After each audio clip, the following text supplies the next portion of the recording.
You are listening to the World Extreme Medicine. The World Extreme Medicine Podcast. Welcome to the World Extreme Medicine podcast. My name is Lauren McKenna, and today we'll be talking to Tom Roffe-Silvester about Expedition Veterinary Medicine. Tom is co-founder and managing director of the Veterinary Task Force, a company providing bespoke veterinary assurance solutions to the working dog community. He and his wife Sonia also set up Exped Vet in 2024, with a mission to empower veterinary professionals with the skills, knowledge, and support necessary to excel in expeditionary, charity, humanitarian, and disaster relief settings, improving animal welfare in challenging environments. Tom qualified from Cambridge in 2007 and holds a certificate in advanced veterinary practice, as well as an extended diploma in strategic leadership and management. He brings 8 years' experience as a veterinary officer in the British Army, where, amongst other roles, he was officer commanding of both the Veterinary Services Training and Advisory Team and the Canine Training Squadron. He also conducted 2 operational tours of Afghanistan and spent time in Brunei and Nepal. Tom has worked in partnership with World Extreme Medicine to create the new Expedition Veterinary Medicine course, coming to Somerset in September 2024. Welcome to the World Extreme Medicine podcast, Tom. Thanks very much, Lauren. It's a pleasure to be here. Yeah, it's very good to have you here. Very exciting conversation I think we're about to have. Yeah, no, can't wait. Great. So let's get started. So Tom, could you tell us about your journey with operational working dogs and how you started working with them? Yeah, absolutely. So whilst at university, I was a member of the officers training corps, and that meant that I had a bit of exposure to working dogs. I had an army bursary, which gave me at that point a guaranteed job when I left university, which for some people I think it was a bit daunting, because there were various people who sort of maybe didn't have a job to go to after university. I had a job, a 3-4 year commission in the Royal Army Veterinary Corps lined up, which was a fantastic opportunity for me, and I'd had some exposure to them throughout school and university, so I knew what I was entering into. But this was all before Iraq and Afghanistan, so the working dogs were always at the forefront of where I knew I was going in terms of my career. But actually, it was the equine side that I was looking at initially. So I'd done a couple of additional rotations in equine medicine and surgery at university, and there were 2 roles in the army at the King's Troop and the Household Cavalry, which I'd sort of looked ahead to be where I was aiming for. But then when I joined the army, I very quickly realized that at the start of my career, I was going to be working with these incredible creatures, the working dogs. And that was really at the time when what we called Operation Telic and Herrick, so Iraq and Afghanistan, was really sort of the focus of what the military was about. And I was very quickly moved from Melton Mowbray, which is where all of the majority of the military working animals, so the horses and dogs, are bought in, procured, trained, but also recuperated. And I could talk all day about that side of things. I was very quickly moved from there to Germany, where I had my first proper posting as a veterinary officer for 103 Military Working Dog Support Unit. So at that time, we were just small units attached to brigades. So for those of you listening who have an understanding of the military, a brigade is a pretty large unit made up of lots of sub-units, but there was a little tiny dog support unit attached to each brigade that was deploying. So that was in 2007. Roll forward a year, well, probably half a year. 2008, I was in Afghanistan as the veterinary officer for for that operational tour. And then we were dealing with very small numbers of dogs, which was still, as a newly graduated vet, a real eye-opener. I'm sure we'll talk more later on. Fast forward to my second operational tour, only 5 or 6 years later, and the number of dogs that we were looking after had multiplied by probably 8, 9 times. It was incredible, the numbers. So we were talking, a dozen or more. I can't go into all specific numbers, but when we went to Afghanistan the second time, or when I went to Afghanistan the second time, we were just under 100, and that wasn't even the peak. And that just shows the absolute utility of the working dog in an operational environment. So their role, particularly in detecting IEDs, was just incredible. They saved so many lives just by the utility of their scenting capability. So the way they were trained and the way they covered ground and their levels of assurance and exactly what they were detecting could all be tweaked and honed. And some breeds were better suited to certain roles, but ultimately you're taking this biological phenomenon and putting it into an environment where human lives can be saved. And the dogs were absolutely loving it. They're doing it because they enjoy it, and the levels of training and the skill sets that the handlers around me and the trainers around me imparted, and some of which I absorbed as the vet who was integral to that unit, was just outstanding, really. So that's how I got into the working dog world. And then I had a couple of other roles in my 7-8 year career in the army, which really cemented my focus on the working dog side of things. That's really interesting. Thank you. How did Veterinary Task Force begin?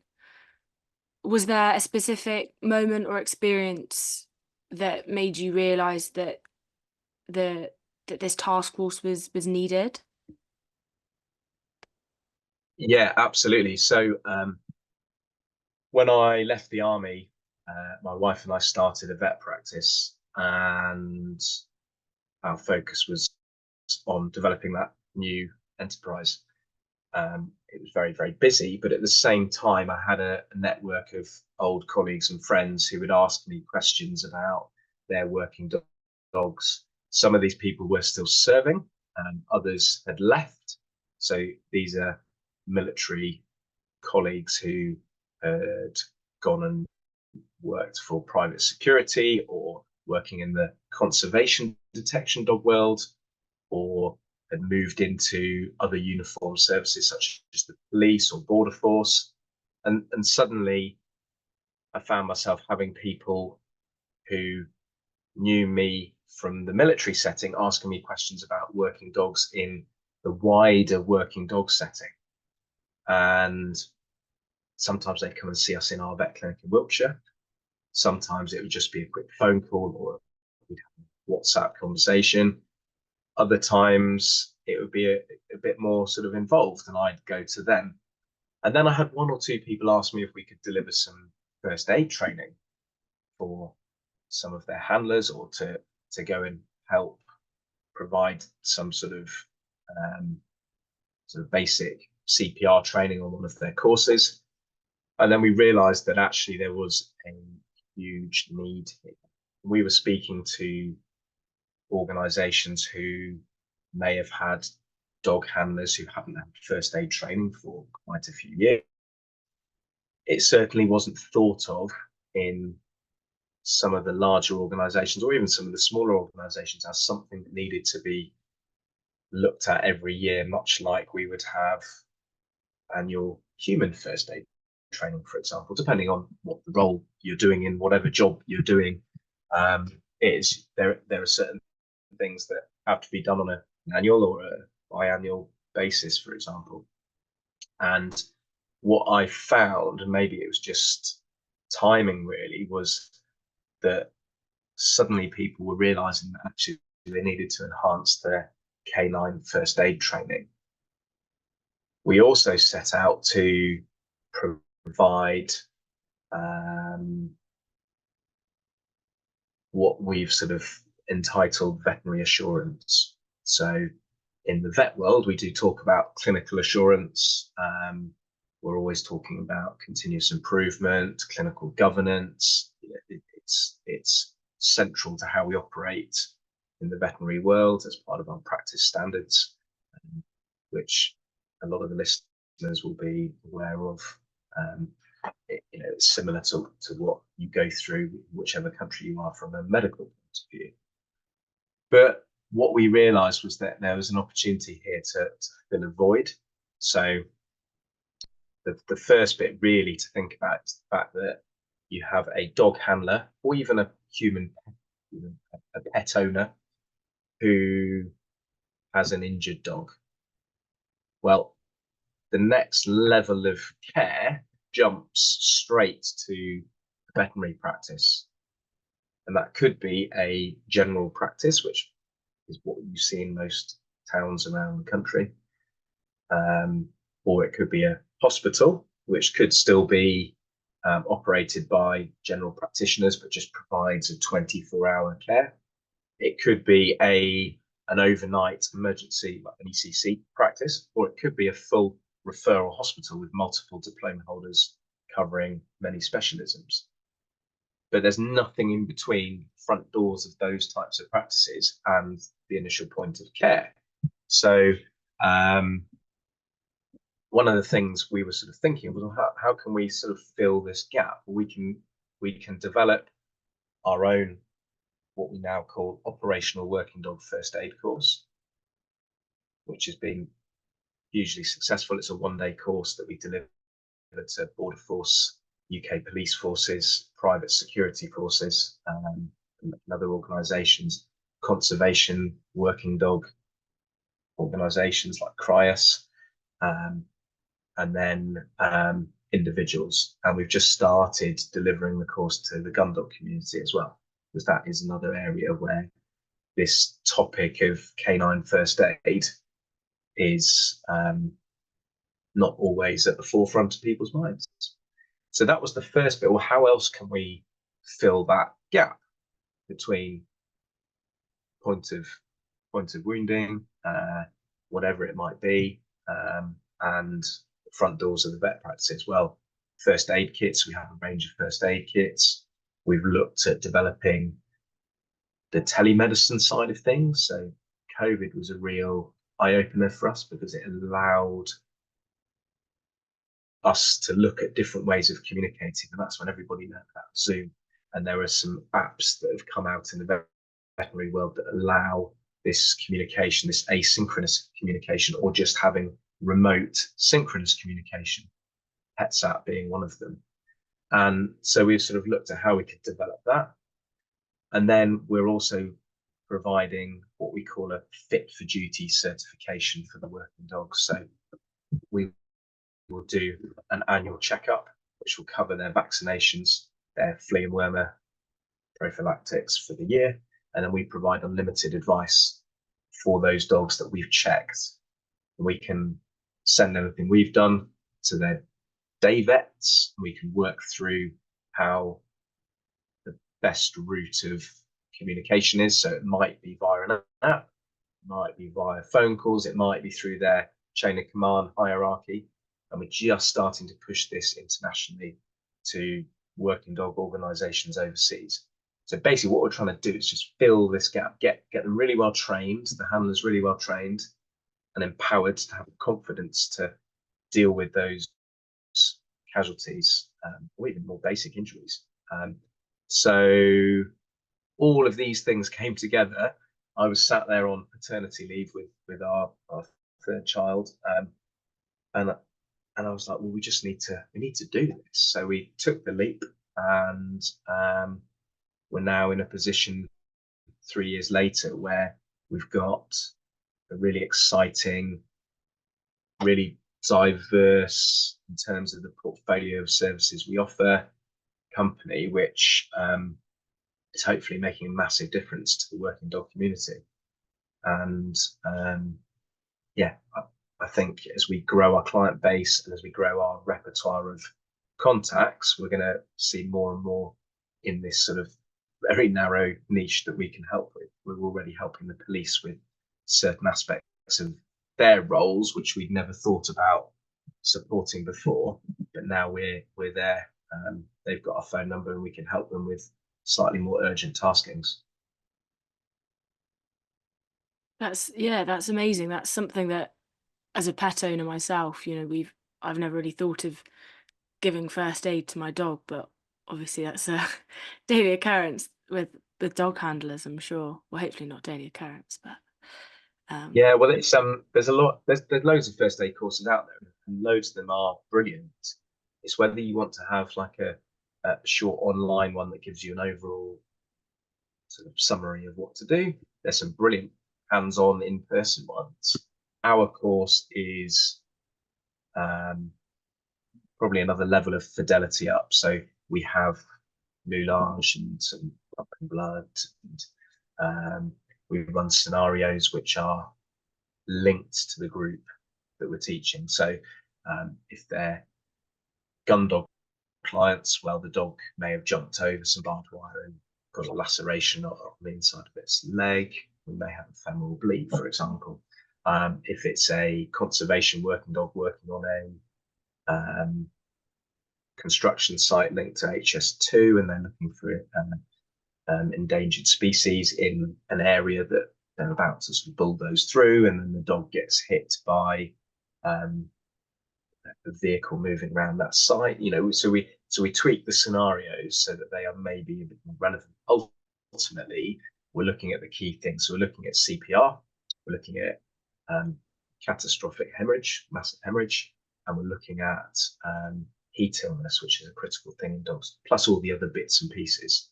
We're not teaching them to be vets. We're not teaching them over 3, 4, 5 days. It's got to be a one-day course because that's a sensible amount of time that these handlers can be off tasking. So yeah, no, it's a really exciting area. Definitely. And how has your military career influenced how you approach this? Well, I suppose now it's the networking and the contacts and that sort of shared sort of mutual understanding of where we've come from. Yes, I did 8 years, and a lot of my colleagues and friends have, they might have done 20, 25 years, but I wasn't fully indoctrinated in that sense. But equally, you do build a real sort of sense of, it's a family really, and so you know where you've come from. From a working dog point of view, there's certainly pragmatism in terms of how you're approaching it, and we certainly look at the working dogs as well. Can this dog work? Can it be? Well, we want to try and make sure they can, stay on the road, so to speak. But I think the military side, there's sort of inherent leadership skills that you learn, but also problem solving, which I think as a clinician as well, we're sort of all on the same, your problem solving approach to sort of clinical cases, listing them and then working out sort of where they may overlap. But I also think a couple of the roles I did in the Army really helped. So I did have some desk jobs where I was looking at policies and sort of more overarching strategic side of things. So that helps me just take a step back sometimes away from the sort of tactical side and just go, okay, what's the bigger picture here? And a couple of things I was involved in helping write the policy for the aeromedical evacuation of working dogs from theatre. So that was a really, really proud moment. But it was just a paperwork exercise, but founded on real life events that we'd seen as the British military in Afghanistan, for example. And then the role that you mentioned earlier, the Veterinary Services Training Advisory Team, well, that was an assurance role. And in some ways, it's amazing to think the military have had this role for ages, and but it's quite sort of forward thinking. So this was a small unit. There'd be normally 2 senior dog trainers and a vet, and we would go, not always together, but normally together, to look at working dog units around the country, but also overseas. So we would look at their veterinary side, their health, but also if they're getting a bit older, do we need to start thinking about their retirement plan? Go back to the very beginning. They're a new dog. Let's get them up to speed for this new role. And then as a collective with the organisation, work out about replacing dogs. And that one of the trips to Nepal, we took a new dog out there to the British military base out there that needed a replacement dog. And the technical side done by the dog trainers would be looking at their standards of efficiency. So are these dogs still hitting the right standards of efficiency? Are they covering the area how they should, their actual role? Are they picking up on the sense that you are training them on? So that was a really sort of broad role. And I did get the odd military mascot to look at. So I did have to check the ram and a couple of the goats, then the wolfhound as well, just on top, because they fell under the MOD in terms of sort of responsibility. But yeah, that's the sort of the military side. And I think the Exped Vet side, which I haven't talked much about, which is Exped Vet is an offshoot of Veterinary Task Force, which we created this year. Now, from what I've said about Veterinary Task Force, it is more focused on the working dog community, which is endless. Exped Vet is more focused on the veterinary professionals.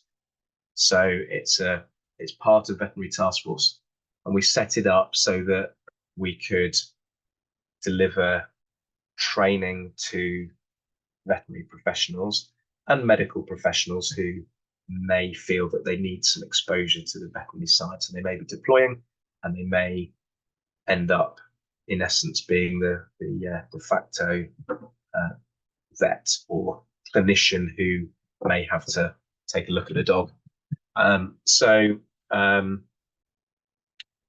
I think the way we've approached that is, and we'll draw on the WEM side in a minute, no doubt, but the military bit as well. We used to have, before deploying overseas, we would have pre-deployment training, which would take all forms, and it would be the basic stuff, and then it would be the more in-depth stuff related to the theatre that you were entering, and then there'd be literature to read, there'd be practicals to do. Some you would feel were just tick box exercises, but others really were worthwhile and critical, and you felt that actually you were learning something that would help you deploy overseas.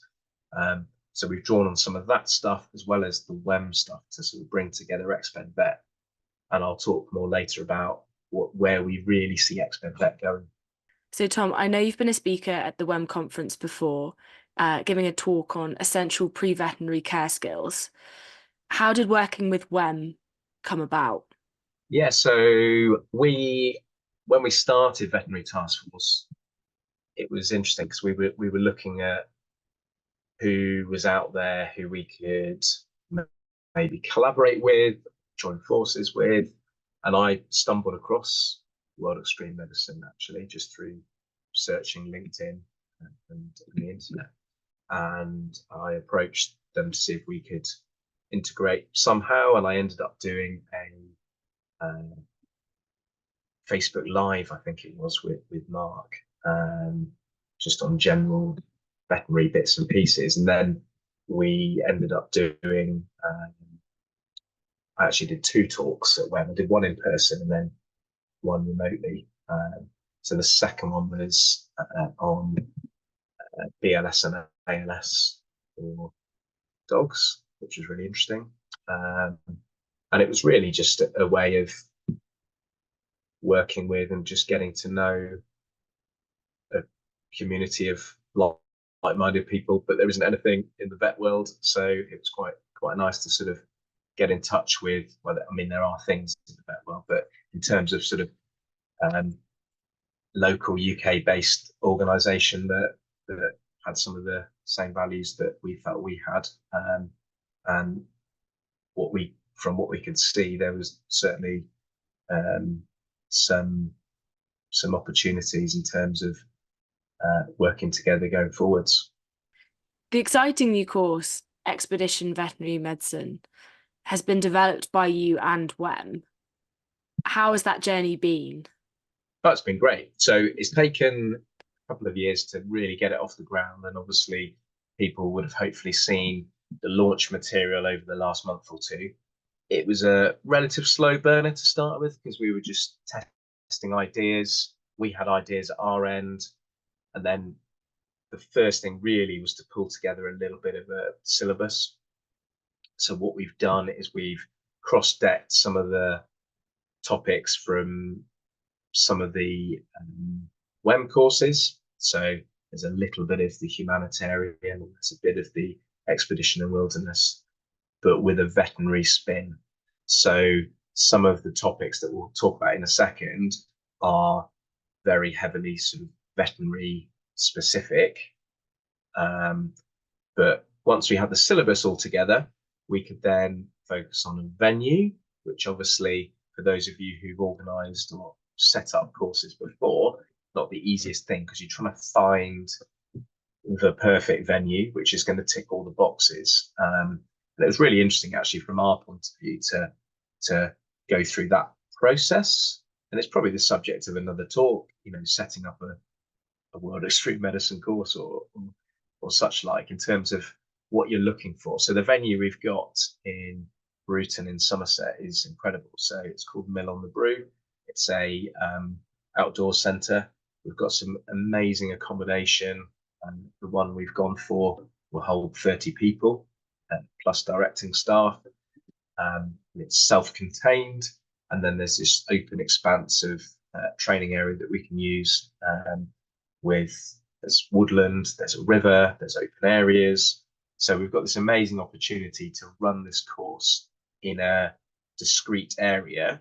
Obviously, going forwards, when the course is hugely successful and sort of grows and grows, and we've got more people on it, etc., then we can look at whether we run the course multiple times per year at the same venue, or whether we look at another venue. But we've absolutely found a real gem here. So the venue bit is sorted, and then obviously, notwithstanding some of the sort of more bureaucratic side of things, we're now in a really good position. It's been great working with Nick and Amy in particular to sort of get to this point where we can really proudly say we've got an amazing course partnered with World Extreme Medicine that's going to serve the veterinary community, but also the WEM network as well.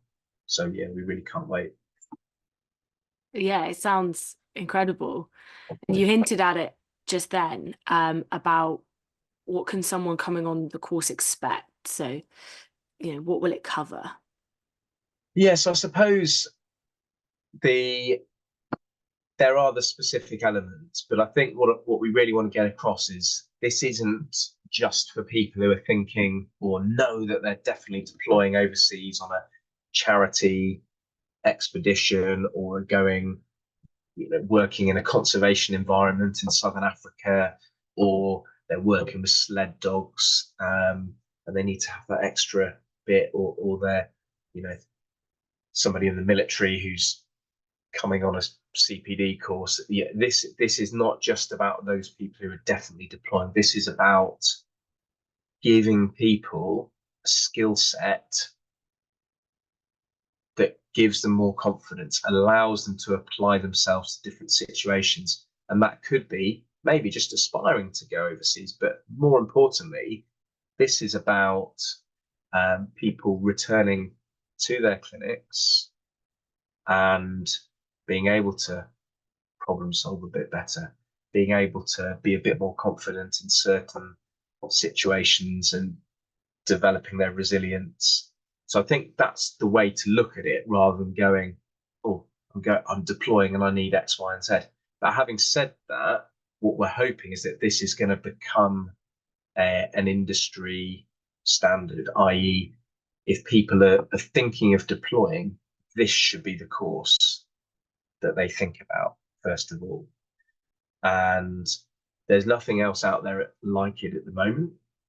What we cover on the course, I've already alluded to some stuff. So we're going to be looking at some human factors and some public health, and thinking about adapting your practice in settings that have poorer resources, security and communications whilst away, but also some of the more veterinary specific things, such as just common conditions that you might see when overseas, either in, I say overseas, actually, an austere remote environment could be in the UK. So I use the term overseas incorrectly. We could be talking, the islands, the hills of our, wonderful country. But, the UK has a lot, and you could be somewhere with an animal and be hours away from any definitive veterinary care.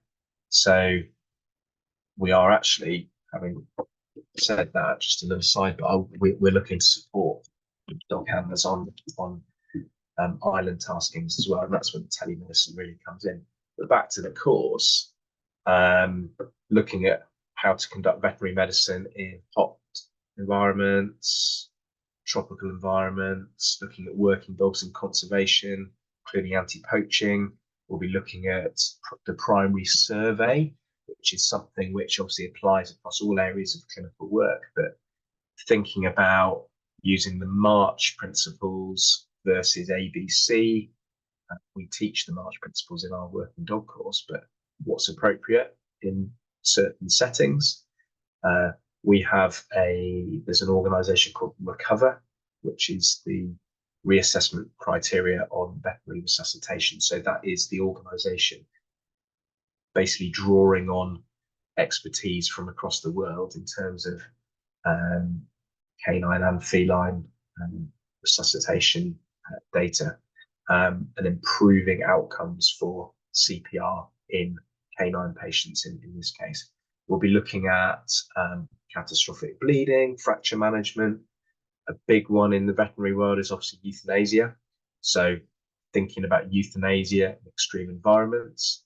It's also really important to have certain scenarios, and we'll have various working groups on planning, so pre-expedition planning. And a lot of the audience listening to this will have a fair idea of how that works. But how do you do that in a veterinary setting?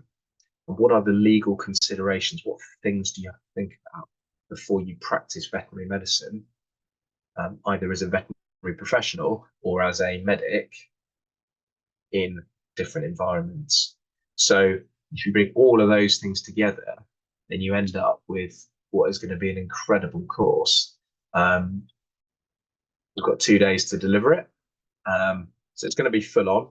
The first evening will be relatively relaxed, and then we've got all day Saturday and most of Sunday to bring all of these aspects in together. It will be scenario based, workshop based. There'll be breakout groups, and there'll be some little twists along the way as well. So that's what people can expect. If people want to know more, then obviously we'll be able to sort of share contact details later.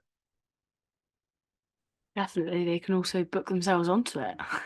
Even better, yeah. So the link is live. And with the course being so diverse, what are you hoping people get out of it? I mean, you've touched on it a bit as well, but highlights from you. It was hard to pick what to put in the course because there is so much stuff, and obviously it will be a dynamic, living, breathing entity. So course number 2 will be honed from course number 1. But in essence, what we're looking to do is to empower people to operate as veterinary professionals or allied medical professionals working with animals in remote and austere environments. But take a step back, it's about giving people the confidence, the resilience, giving them some leadership skills, not teaching leadership, but putting them into situations on the course where they have to speak out loud or they have to make a decision which could impact how the rest of that scenario or serial pans out. So I think just thinking about from another perspective, there are lots of vets out there, and I think in all our professions, lots of people are looking for alternative career pathways or just looking for a bit of a change. We've got some amazing organizations out there in the vet community that are sort of promoting and highlighting, how to diversify your career, for example.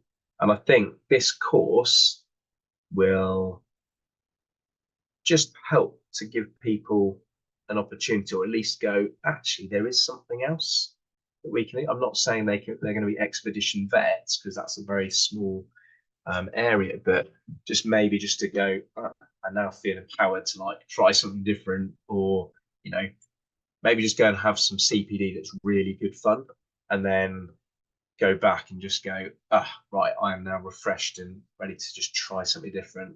So if people take something positive from it, even if it's just a good vibe, then that's brilliant.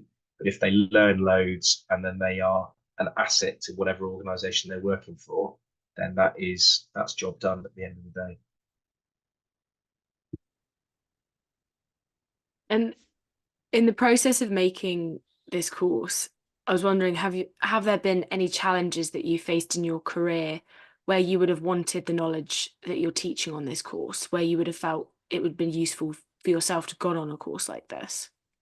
Yeah, it's a good question. I think what we've realized is that lots of people want support in terms of just having a sounding board. So flipping the question, we found from the working dog side with Veterinary Task Force, but also just in our professional lives, people are in environments and they've got questions, and they could be very straightforward questions, but equally just having that sort of the ability to go, right, I'm in a situation, I'm confident enough to either tackle it, or I'm humble enough to go and ask the question.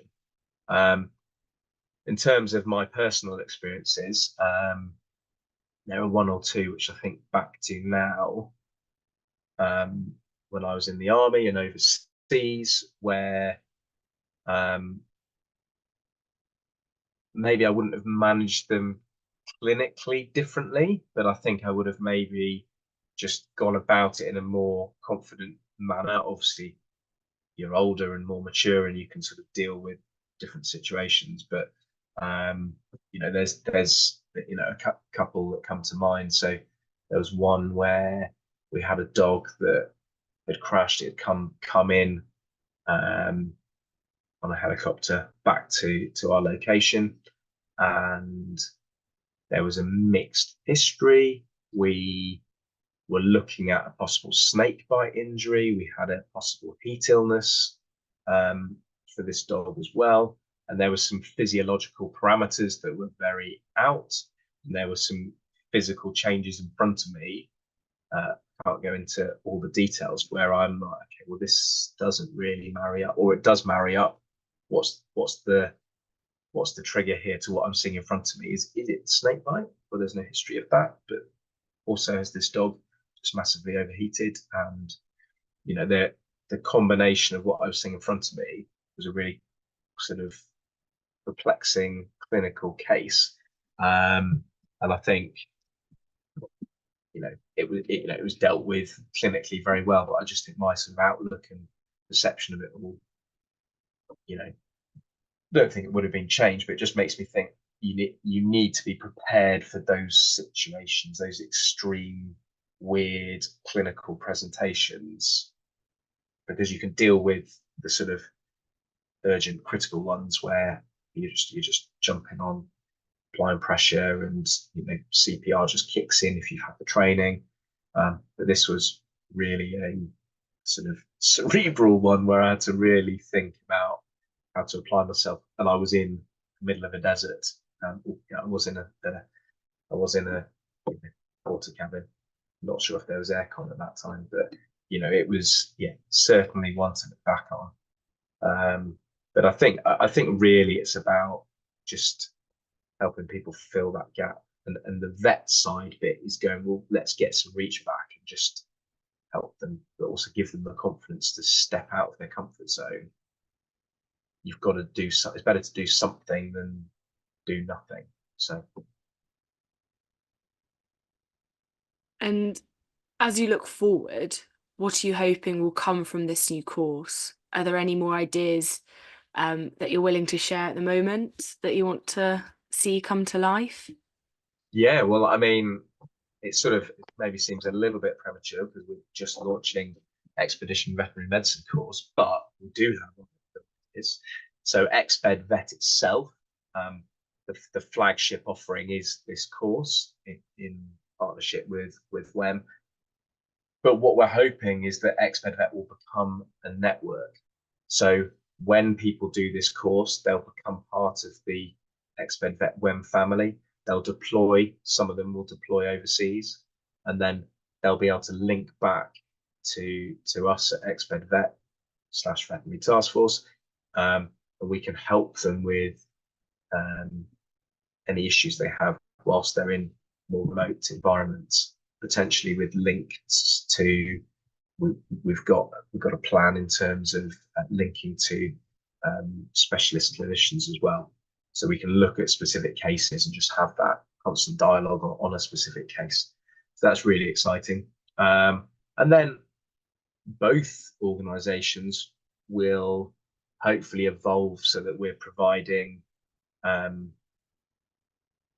more robust telemedicine service, but also, especially from the working dog handlers, it's very much organization by organization, but we may start to evolve into other species and looking at how we can support other species and their veterinary care overseas. So there's a few bits and pieces. So we'll get this course launched first and then go from there. All sounds very exciting. So I think just to finish, where can people find the information for this course? Yeah, so the World Extreme Medicine website has the course on it currently.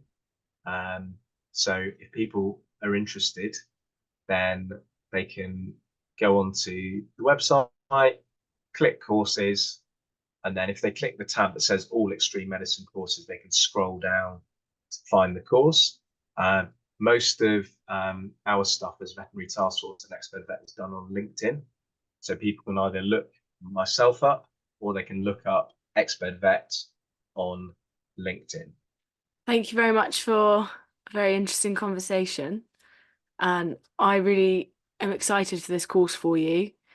And I hope to see myself on this course one day, for sure.